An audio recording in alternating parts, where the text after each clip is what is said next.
ప్రయోగం జరుగుతూ ఉండేది. మరి దానికి సంబంధించి ఈ రోజు సమాజాన్ని బాగు చేసుకోవాల్సిన అవసరం ఉంది. D John Prakash 9th class C section చదువుతున్నాడు. తను మత్తు పదార్థాల గురించి మనకు తెలియజేస్తాడు. వేదిక పైన ఉన్న పెద్దలందరికీ నమస్కారం. నా పేరు జాన్ ప్రకాష్ సార్. నేను 9వ తరగతి చదువుతున్నాను. దగ్గర పెట్టుకో, గట్టిగా మాట్లాడు, కాన్ఫిడెంట్ గా మాట్లాడు. డ్రగ్స్ వద్దు బ్రో.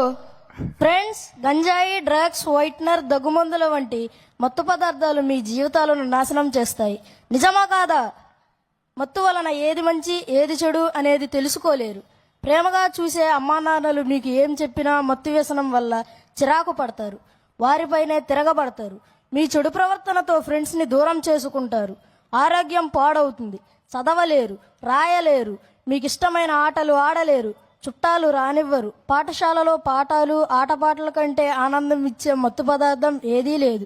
అమ్మా నాన్నలు మాస్టర్లు చెప్పినట్టు చదువుకోండి.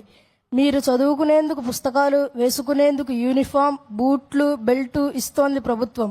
ఆడుకోవడానికి క్రీడా పరికరాలు ఇస్తోంది మన ప్రభుత్వం. మధ్యాహ్నం వేళ స్కూల్లోనే ఆరోగ్యకరమైన భోజనం పెడుతుంది. బడిలో ఉండండి, బడి వదిలితే ఇంటికి వెళ్ళండి. హోంవర్కులు చేసుకోండి. మీకంటే పెద్దవారు పిలిచారని, సరదాగా తిరుగుదామని పిలిస్తే వెళ్ళొద్దు. బడి బయట ఎవరైనా మిమ్మల్ని ఆకట్టుకునేందుకు చాక్లెట్లో, చప్పరించే బిళ్లల రూపంలో మత్తు పదార్థాలు, పీల్చే సిగరెట్లో ఇస్తే మాకు వద్దని చెప్పండి. బలవంతం చేస్తే ఇంటి దగ్గర అమ్మా నాన్నలతో చెప్పండి. స్కూల్లో ఆకతాయిలు మిమ్మల్ని ఇబ్బంది పెడితే మాస్టర్ దృష్టికి తీసుకురండి. ఆంధ్రప్రదేశ్ ప్రభుత్వం విద్యార్థుల బంగారు భవిష్యత్తు కోసం చేపట్టిన డ్రగ్స్ వద్దు బ్రో కార్యక్రమం చిన్నారుల జీవితాలని చీకటి కాకుండా కాపాడే కార్యక్రమం. డ్రగ్స్, గంజాయి, వైట్నర్, మత్తు పదార్థాల సమాచారం తెలిస్తే ఈగల్ టోల్ ఫ్రీ నంబర్ 1972కి ఏదైనా ఫోన్ నుంచి తెలియజేయండి. డ్రగ్స్ వద్దు బ్రో. అందరూ చెప్పండి, డ్రగ్స్. మరొకసారి చెప్పండి, డ్రగ్స్ వద్దు బ్రో. చాలా బాగా మాట్లాడారా. Thank you John Prakash. 2 subjects గురించి 2 పిల్లలు మాట్లాడారు, స్టూడెంట్స్ మాట్లాడారు. ఇక్కడుండే టీచర్సు, పేరెంట్స్ ఇద్దరు కూడా అర్థం చేసుకోవాల్సిన అవసరం ఉంది. నేను మాట్లాడినప్పుడు మిగిలిన విషయాలు మాట్లాడతాను, కానీ ఈ సెల్ ఫోన్లు కానీ ల్యాప్టాప్లు కానీ ఏవైతే ఎలక్ట్రానిక్ ఇవన్నీ ఉన్నాయో దాని పట్ల పిల్లలు కూడా జాగ్రత్తగా ఉండాలి. ఈరోజు సైబర్ నేరగాళ్లు చాలామంది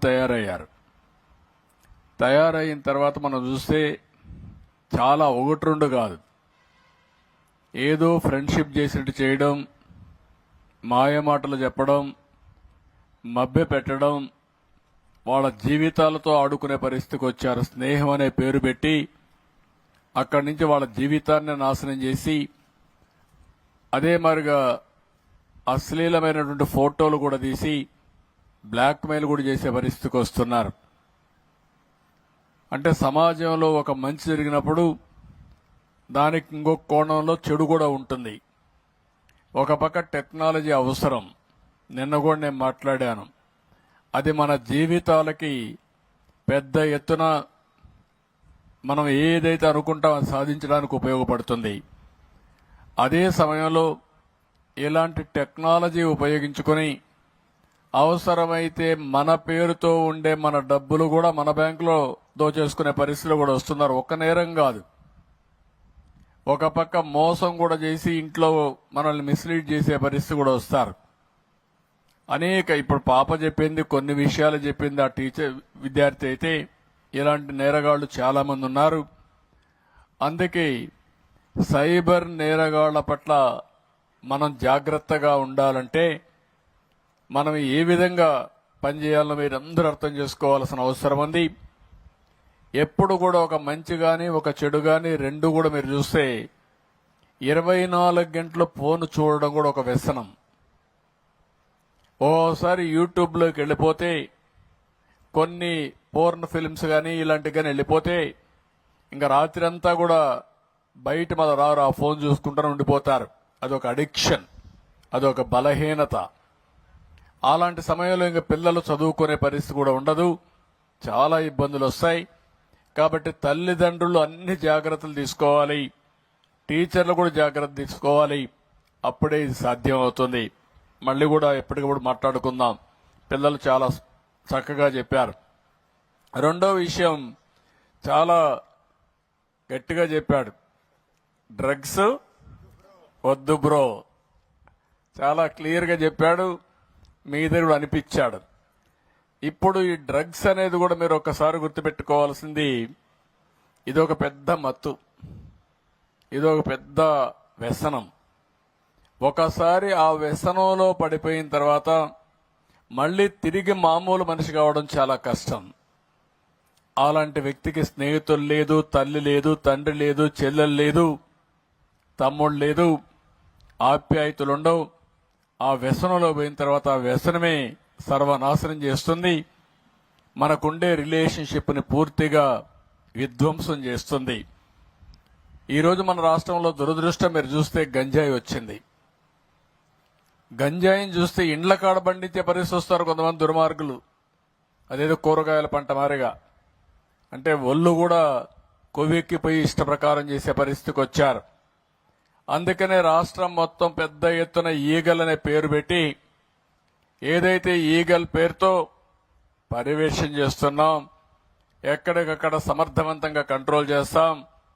ఎవరైనా డ్రగ్ గంజాయి పండించినా, డ్రగ్ వ్యాపారం చేసినా, డిస్ట్రిబ్యూషన్ చేసినా, కన్జ్యూమ్ చేసినా మెర్సిలెస్ గా యాక్ట్ చేస్తాం. అది కంట్రోల్ చేయకపోతే మాత్రం ఇదవుతుంది. ఇక్కడ స్కూల్స్ నుంచే ఈ ఉద్యమం ప్రారంభం కావాల్సిన అవసరం ఉంది. ఆ చైతన్యం వస్తేనే ఇది సాధ్యమవుతుంది.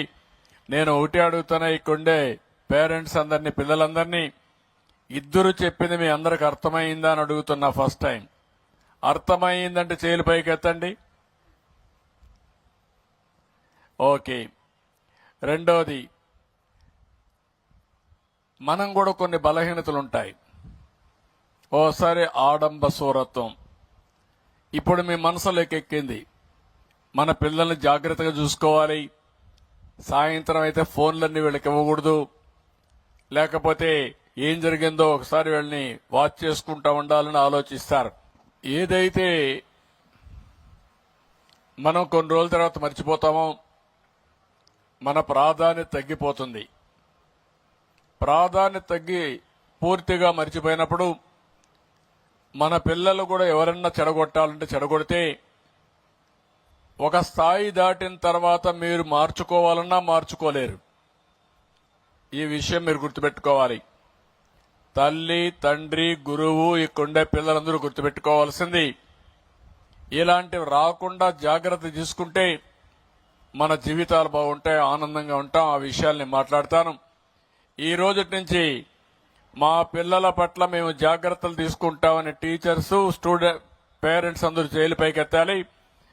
గట్టిగా అనునిత్యం జ్ఞాపకం రావాలి, చేతులు పైకెత్తాలి. మీరు నిజమైన పిల్లలపైన ప్రేమ ఉంటే మీ పిల్లలు ఏం చేస్తున్నారో అనునిత్యం ఒక కన్నేసి పెట్టాలి, డేగ కన్నేయాలి. వాళ్ళ వెల్విషర్ అయితే పర్వాలేదులే, వాళ్ళు ఏమైనా నాకు బాధ లేదనుకుంటే మాత్రం మీరు నిజమైన తల్లిదండ్రులు కాదు. ఒక్కొక్కసారి మీకు పని ఒత్తిడి వల్ల కూడా మీరు మరిచిపోతే కష్టం. దయచేసి సీరియస్ గా తీసుకోండి. నేను ఇక్కడ బాపట్లలో చెప్తున్నానంటే రాష్ట్రంలో ఉండే ప్రతి ఒక్క తల్లి, తండ్రి ఆలోచించుకుని మేము చేసే పని మేము చేస్తాం. మీరు కూడా అన్ని జాగ్రత్తలు తీసుకుంటే ఈ రాష్ట్రం స్వర్ణాంధ్రప్రదేశ్ అవుతుంది. అదే నా కల. ఈ పిల్లలందరూ బాగుంటేనే మనకు రాబోయే రోజుల్లో రాష్ట్ర అభివృద్ధి జరుగుతుంది. కాబట్టి అది చేయాల్సిన కోరుకుంటూ ఇద్దరి పిల్లల్ని మనస్ఫూర్తిగా అభినందిస్తున్నా. చాలా బాగా మాట్లాడారు, మంచి మెసేజ్ ఇచ్చారు. ఈరోజు సమాజంలో పెద్ద సమస్య ఇది. ఆ సమస్యని మీకు అందరికీ అర్థమయ్యే విధంగా చెప్పిన పిల్లల్ని మనస్ఫూర్తిగా అభినందిస్తూ ఆశీర్వదిస్తున్నా. ధన్యవాదాలు. థ్యాంక్ యూ పిల్లలు.